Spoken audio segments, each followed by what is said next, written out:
Good morning દોસ્તો. Routine follow કરવા હું ઉઠી ગયો છું 5 વાગે.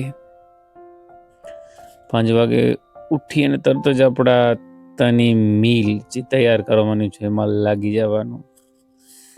પહેલે મૂકવાના ઈંડા બાફવા. ઈંડા બાફીને મૂકી અને પછી તરત જ આપણે કરવાનું છે ગાજર ભેગા જ બાફવા નાખી દઉં છું, કેમ કે નોખું બાફવું તો ટાઈમ ઘણો લાગી જાય દોસ્તો, બે અલગ અલગ, એટલે ભેગા જ બાફવા નાખી દઉં ગાજરું. અને પછી તરત જ મેં સોયાબીન પણ બાફવા નાખી દીધા, કેમ કે જાજુ ટાઈમ ન હોય, તને મીલ રેડી કરવી હોય અને ભેગું હારે હારે બ્રશ પણ હાલતું હોય દોસ્તો, કેમ કે ટાઈમ બિલકુલ ન હોય. મીલ તૈયાર કરીને કસરત કરવા જવાનું હોય એટલે ટાઈમ બહુ ઓછો હોય. પછી તરત જ સોયાબીન બફાઈ ગયા હતા. સોયાબીન પણ બફાઈને રેડી થઈ ગયા છે એકદમ, જોઈ શકો છો તમે. ભેગા ગાજર પણ બફાઈ ગયા હતા. એટલે પછી તરત જ મેં બધું કાપી, ડુંગળી, ટમેટા, મરચાં અને બટેકા રેડી કરી લીધું. તરત જ શાક કરવાનું કરી દીધું ચાલુ. થોડું અમથું તેલ લઈ અને આપણે જે રીતના હું બનાવું છું રેસીપી બિલકુલ સિમ્પલ છે દોસ્તો. થોડું અમથું જીરું અને થોડી અમથી રાઈ નાખી અને બધું નાખી અને મિક્સ હલાવી દેવાનું અને એને થોડીક વાર ચડવા દેવાનું, એટલે રેડી થઈ જાય એકદમ. અને તો પછી ઈંડા પણ બફાઈ ગયા હતા, તમે જોઈ શકો છો એકદમ. ઈંડા પણ બફાઈને રેડી થઈ ગયા છે. તે પછી મેં કરી તને મીલ રેડી. આ છે મારી પોસ્ટ વર્કઆઉટ મીલ અને બાજુવાળી છે મારી પ્રી વર્કઆઉટ મીલ. અને થોડીક વાર જોયું તો શાક પણ થઈ ગયું હતું ready.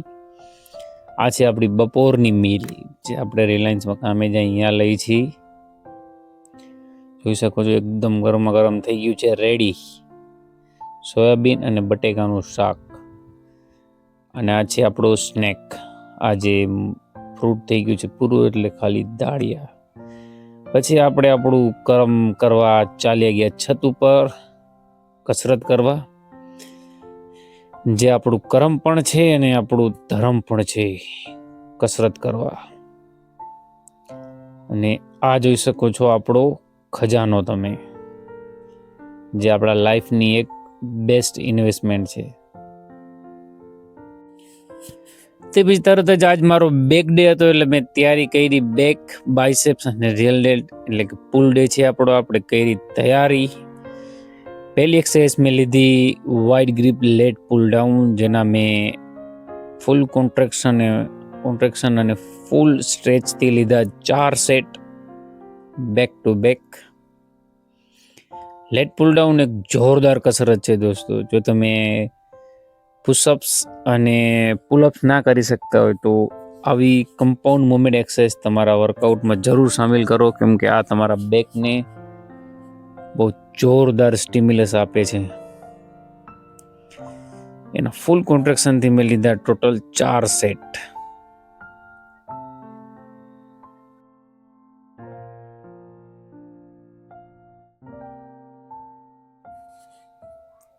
Late pull down gym જેવી તો કોન્ટ્રેક્શન ના થાય દોસ્તો, પણ તો એ ઘરે જેટલું બને એટલું આપણે કરવાની કોશિશ કરવાની. જોરદાર તરીકેથી હાફ રેપ પણ જેટલા આવે એટલા લઈ જ લેવાના દોસ્તો, કેમ કે આપણી પાસે વજન ઓછો હોય એટલે ઇક્વિપમેન્ટ ઓછા હોય, એટલે બને એટલું હાફ રેપ પણ મૂકવાના જ નહીં, લઈ જ લેવાના. અને તે પછી તરત જ મેં બેક ટુ બેક બીજી કસરતની તૈયારી કરી, જે છે સિંગલ આર્મ ડમ્બલ રો. આ પણ એક જોરદાર કસરત છે દોસ્તો. બેક ટુ બેક કરો એટલે કોન્ટ્રેક્શન અને મસલ્સ પણ બહુ જોરદાર ફીલ થાય. આની તમે એક જોઈ શકો છો. આ 2-3 રીતના કરી શકો છો. તમે બેન્ચ હોય તો બેન્ચથી કરી શકો છો, અને આવી રીતના સ્ટેન્ડિંગ પણ તમે કરી શકો છો. થોડુંક વાઇડ સ્ટેન્ડ લઈ પૂરેપૂરો હાથ ઉપર લઈ જાઓ અને કોન્ટ્રેક્ટ કરો તમારા મસલમાં. જોરદાર સ્ટિમ્યુલસ ફીલ થાય તમને. સિંગલ આર્મ ડમ્બલ રો બને એટલું વેટની નીચે આવો ત્યારે કંટ્રોલ કરો, કેમ કે મસલ્સ ત્યારે જ તમારું રિક્રુટ થાય. તમે જોઈ શકો છો બિલકુલ શાંતિથી વેટ નીચે આવે એટલે પૂરેપૂરો કંટ્રોલ કરવાનો. મારે મોડું થાય છે એટલે ક્યારેક ક્યારેક ચીટ પણ કરું છું, પણ પૂરી રીતના કોન્ટ્રેક્ટ કરવાનું કોશિશ કરું છું. પણ સેમ બીજી કોર, કેમ કે લેટ્સના 2 કોર મસલ ઉપર જોરદાર કામ કરે તમારા લેટ મસલ ઉપર, જેને કહેવાય વિંગ્સ. બેકને મસ્ત દેખાડવા માટે આ કસરત બહુ જરૂરી છે ભાઈ. એટલે આમ તો એક આ આઇસોલેટ મુવમેન્ટ થઈ જાય, પણ બેકને પૂરેપૂરું સ્ટિમ્યુલસ આ પણ એક કોરથી આપી દઈએ અને મસલ્સને કોન્ટ્રેક્ટ પણ જોરદાર કરે છે. Single arm dumbbell row. તે પછી પાણીને જરૂર પીતા રાખવાનું દોસ્તો, પાણીને ભૂલવાનું નહીં. કેમ કે તમે જ્યારે કસરત બેક ટુ બેક કરો ત્યારે તમારું ગળું સુકાઈ શકે છે. અને તે પછી તરત જ બીજી એક્સરસાઇઝ મેં લીધું દોસ્તો, બેન્ટ ઓવર રો. કેમ કે આપણી પાસે વેટ આવી ગયો છે એટલે બેન્ટ ઓવર રો પણ મેં કહી રહ્યા છે. મસ્ત કોન્ટ્રેક્શન ફીલ થતું દોસ્તો બેન્ટ ઓવર રોમાં. પૂરેપૂરો વજન તમે ઉપર લઈ જાઓ અને નિરાતે નીચે લઈ આવો એટલે બેક ઉપર તમને ફીલ જોરદાર થાય દોસ્તો. બેક આખી એવું લાગે કે આમ રિક્રુટ આખી ફટીક થઈ જાય બેક. બને એટલે હાફ રેપ પણ લેવાના છે દોસ્તો. હાફ રેપ મૂકવાના નહીં કોઈ દિવસ, કેમ કે હાફ રેપ જે છે એ મસલ્સને વધારે સ્ટિમ્યુલસ આપે છે. અને તે પછી તરત જ મેં કોશિશ કરી હું બીજો રેપ લઉં, પણ પછી કેમ કે બાયસેપ્સ પણ આપણે આજ કરવાના હતા એટલે પછી મેં બાયસેપ્સ કર્યા ચાલુ. સ્ટેન્ડિંગ ડમ્બલ બાયસેપ્સ કર્લથી આપણે ચાલુ કર્યું. બેકના જ્યારે તમે અઠવાડિયામાં 2 વાર બેક અને બાયસેપ્સ ટાર્ગેટ કરો એટલે એક દિવસ એક સ્ટિમ્યુલસ વધારે રાખવાનું રાખો દોસ્તો. પછી મેં ભેગા જ હેમર કર્લ પણ કરી લીધા, કેમ કે જો ટાઈમ નથી એટલે તરત જ મેં કોશિશ કરી કે બને એટલી કસરત ભેગી થઈ જાય.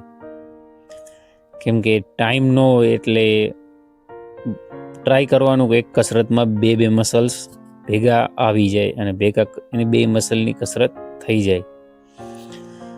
એવી જ રીતના તે પછી તરત જ મેં લીધું ખંભાનું રિયલ ડેડ મસલ્સ અને ટ્રેપ્સ મસલ માટે એક મિક્સ એક્સરસાઇઝ, જેને તમે જોઈ શકો છો એકદમ જોરદાર તરીકેથી આમાં પણ તમને ફીલ થઈ શકે છે. થોડું વાઇડ સ્ટેન્ડ લઈને ઉપર લેવાનું આ જ રીતના, જ્યાં તમારા રિયલ ડેલ્ટ ખંભાનું મસલ્સ અને ટ્રેપ્સ ઉપર બંને ઉપર ભેગો લોડ આવી શકે છે. મિડલ ટ્રેપ્સ કહેવાય અહીંયા. અપર ટ્રેપ્સમાં તો ઓછો આવે, પણ અપર ટ્રેપ્સમાં પણ થોડો ઘણો આવી જરૂર જાય. ટ્રેપ્સ મસલ જે તમારા ખંભાને અને તમારા લુકને એકદમ બ્રોડ દેખાડે. આના પણ મેં લીધા 4 સેટ અને પછી તરત જ મને થઈ ગયું કે ટાઈમ વધારે થઈ ગયો છે, થોડુંક હલવા પણ જવું છે. એટલે પછી મેં કર્યું ક્લોઝ એક્સરસાઇઝ કરવાનું, કેમ કે બંધ કરી અને તરત જ હું આવી ગયો નીચે. થોડીક વાર પછી મેં લઈ લીધી આપણી પોસ્ટ વર્કઆઉટ મીલ.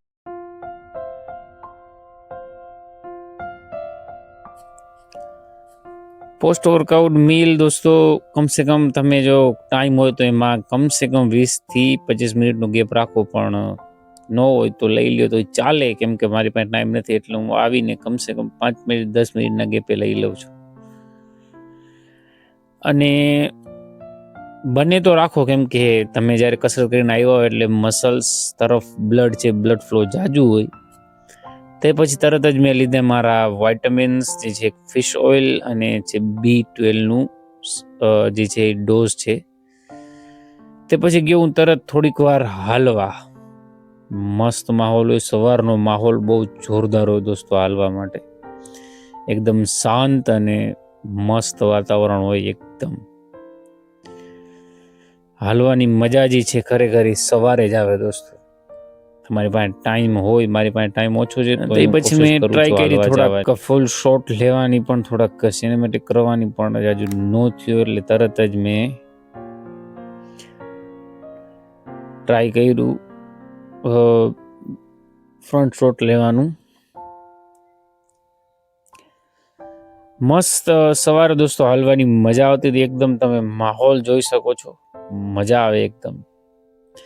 મોર્નિંગમાં તમે જો ટાઈમ હોય તો જાજુ હાલો એટલે એકદમ ફ્રેશનઅપ થઈ જાય યાર, મજા આવે. અને એમાંય તમે જો તમારું બ્રેકફાસ્ટ એટલે તમારો નાસ્તો કર્યા પછી હાલો તો મજા કાંઈક અલગ જ આવે છે. સવારનો માહોલ એકદમ જોરદાર છે. આંબલીમાં એકદમ મોર આવી ગયા છે, જોઈ શકો છો. કાતરા બહુ જલ્દી આવી જાય. અને આને તમે જોઈ લ્યો, હરખાઈ તો આને જ છે ભાઈ જીવનમાં. કમાણી તો આ કરીને આવ્યા છે વાલા, જોઈ શકો છો તમે. એટલે ટાઈમ નહોતો એટલે તરત જ મેં કર્યું ત્યારી કામ ઉપર જવાની, કેમ કે ટાઈમ બહુ ઓછો હતો. આપણે આપણા ખાડા પહેરી લીધા ને કરી આપણી રજનીને ચાલુ. થોડીક વારમાં જ જાજો ટાઈમ ના લાગે, પહોંચતા 10 મિનિટ થઈ જાય. આપણે પહોંચી ગયા છીએ આપણા કામે. જાજો ટાઈમ નથી, કેમ કે પંચિંગ કરવામાં થઈ જાય છે મોડું. ચાલો આપણે નીકળી જાય આપણા કર્મ ઉપર. રોજનું જે આપણું કર્મ છે, જોઈ શકો છો સુરત દાદા પણ એકદમ આવી ગયા છે બહાર. દોસ્તો અહીંયા જે ખરેખર સવારનો જે મોર્નિંગનો ટાઈમ છે, ગોલ્ડન આવર્સ કહેવામાં આવે છે. મજા એટલી જ આવે. જોઈ શકો છો તમે, સુરત દાદા બિલકુલ આવી ગયા છે. અને આ સાંજના આપણા એ જ ટાઈમે, આજે થોડુંક મોડું થઈ ગયું હતું, 7 વાગવા આવ્યા હતા, પણ આપણે આપણા ટાઈમે આવી ગયા હતા બહાર. અને જે રોજનું રૂટીન છે એ જ રીતે જઈને આપણું ચિકન લઈ અને નીકળી ગયા આપણે ઘર તરફ. અને ઘરે આવીને પહેલે ફ્રેશ થયા. ફ્રેશ આવીને થોડુંક કર્યું બેકનું પોઝ, જોઈ શકો છો તમે. એટલા બધા મસલ્સ તો નથી, પણ ટ્રાય કરી છે જલ્દી બને. પછી આપણે આપણી રેસીપી તૈયાર કરી ચિકનની, જે આપણે બનાવી છીએ. અને તરત જ પછી લઈ લીધી આપણી મીલ હાંજની એક છે, જેમાં જે 200 ગ્રામ મુરગીની છાતી, ગુવારનું શાક હતું, જોઈ શકું છું. અને મુરગીની છાતી 200 ગ્રામ, બીન્સ છે થોડાક, અને રોટલી તમે જોઈ શકો છો 60 ગ્રામ રોટલી છે. જોઈ